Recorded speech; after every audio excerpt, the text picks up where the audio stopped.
I keep coming back to a kind of modesty in the way that we hold things.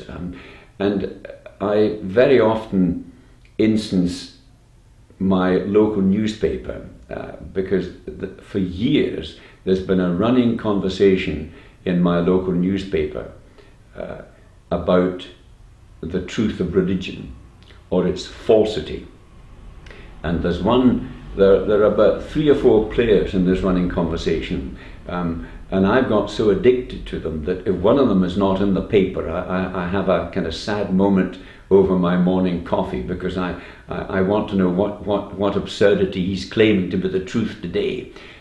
And it's like watching a ping pong match. One person will hit an absolute truth over the net, and his opponent, the humanist, secularist unbeliever, will hit an equally devastating winner over the net, and back it goes, and it never ever gets resolved. Neither listens to the other, neither is persuaded by the other, because in the nature of the case, these are impossible to verify issues.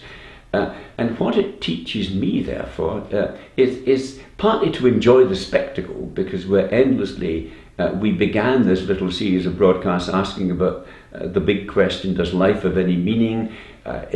Does the universe have a purpose? Did it come from anywhere? And because we can't get absolutely incontrovertible answers on either side to those questions, and we find it impossible to live with such uncertainty, we manufacture certainty. We manufacture the certainty that there is no meaning, or the certainty that there is a meaning, and I know minutely what it holds in detail.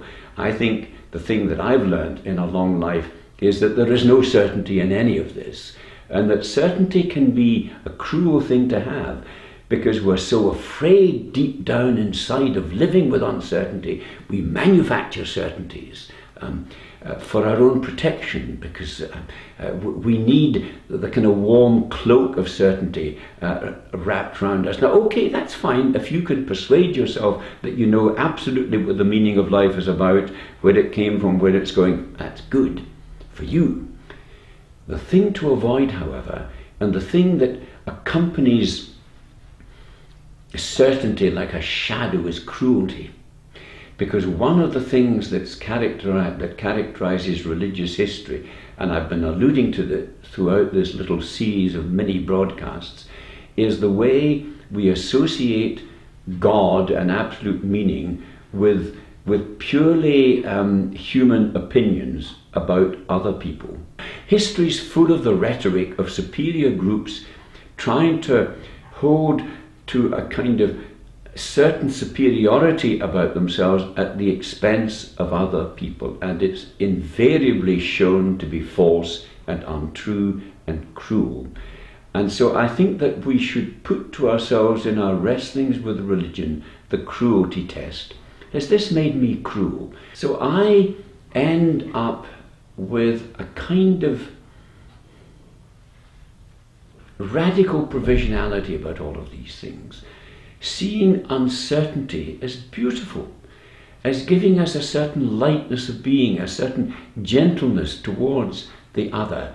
So let's hold the whole thing with a certain lightness. And I always come back to a poem I love by the great Yehuda Amichai, the Israeli poet. I used it as an epigraph in one of my books. I pinched some words for it from a title for one of my books. From the place where we are right, flowers will never bloom in the spring. The place where we are right is hard and trampled like a yard, but doubts and loves dig up the world like a mole, a plough, and a whisper will be heard in the place where the ruined house once stood. Doubts and loves dig up the world and let things grow. So doubt and love your way through life, and the flowers will bloom. Great way to live.